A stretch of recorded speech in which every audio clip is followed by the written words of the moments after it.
treasure. Of the instrument. Look at this. He made like a a whole woman. carved it with a pocket knife. I gave him this old German pocket knife from the turn of the century with the pearl handles, mother of pearl handles. He carved this knife, I mean this guitar with it, and then he took the pearl handle, he made this, these little dots. I said, oh, come on. He took off and he says, well, we talked about it. He says, well, I know where there's this log in the woods, and like, I'm gonna go make you a guitar out of it. He says, I'll use eucalyptus. It's in Golden Gate Park, right? Right. He says, I'm gonna use eucalyptus, a eucalyptus log.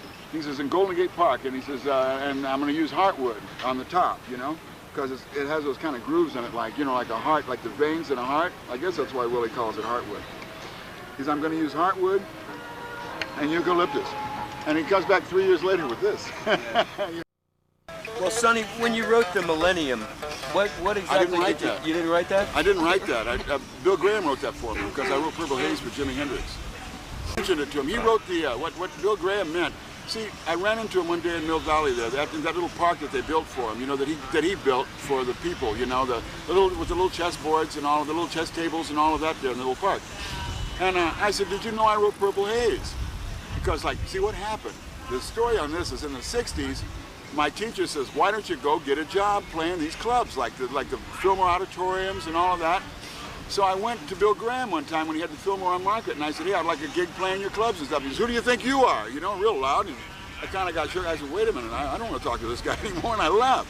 And that's all I had to say to him. I didn't do it or anything. You know, because the way he hit on me, I was like, whoa, don't get mad at me. I'm not saying anything other than I just want to gig. It was so, because he had to deal with these giant egos.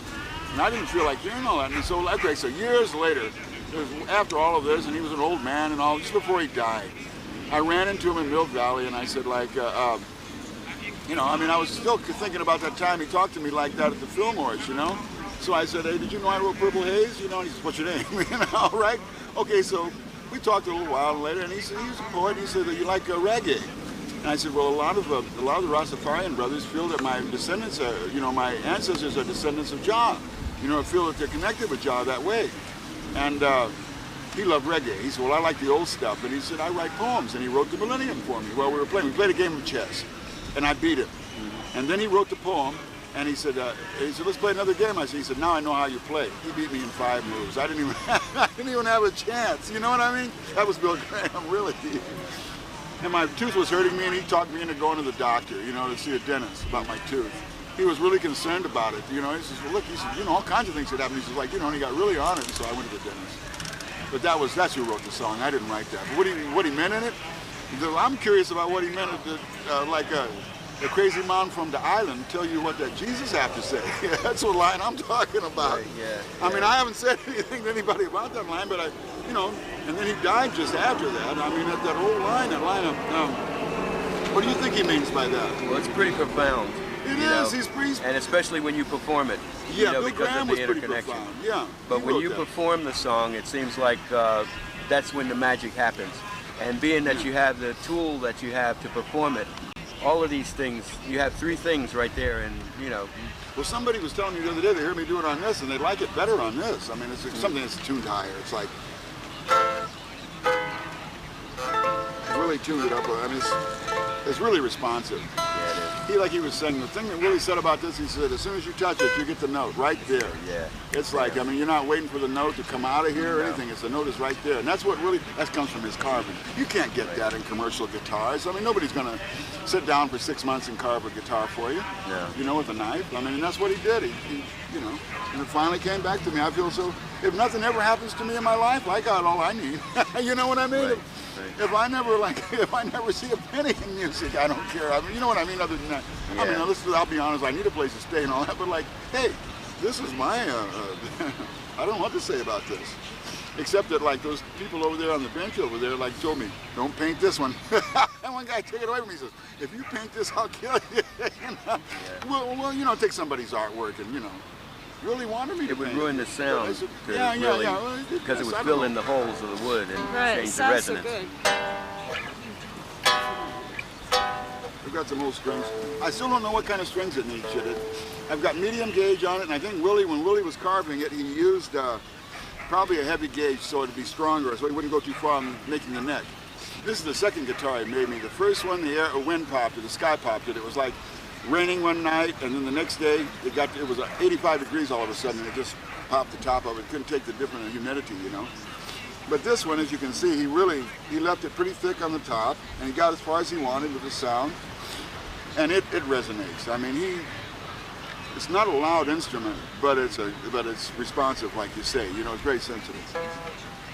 I mean, that just like a little out of tune.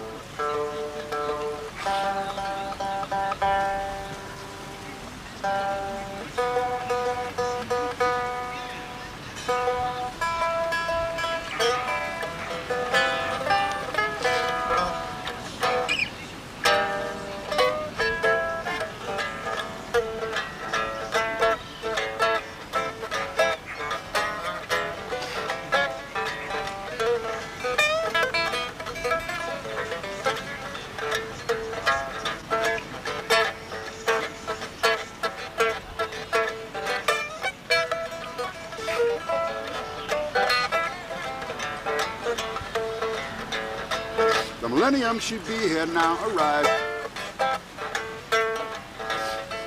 Hey man, no more steal the apple from the garden. Come take the love from me in the morning, cause the sun she go down from my banana. How come the crazy man from the island tell you what that Jesus had to say? Give you quiet night in the garbage, cream of money, something else again. No way.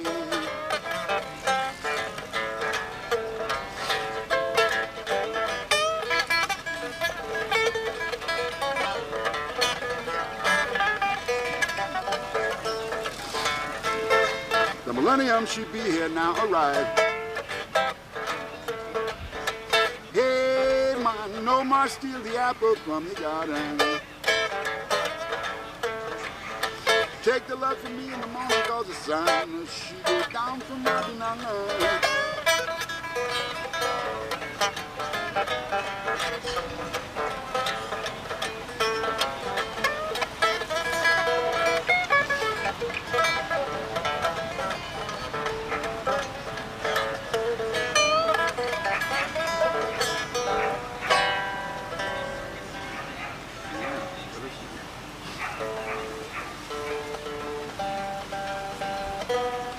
What do you mean about that line, huh?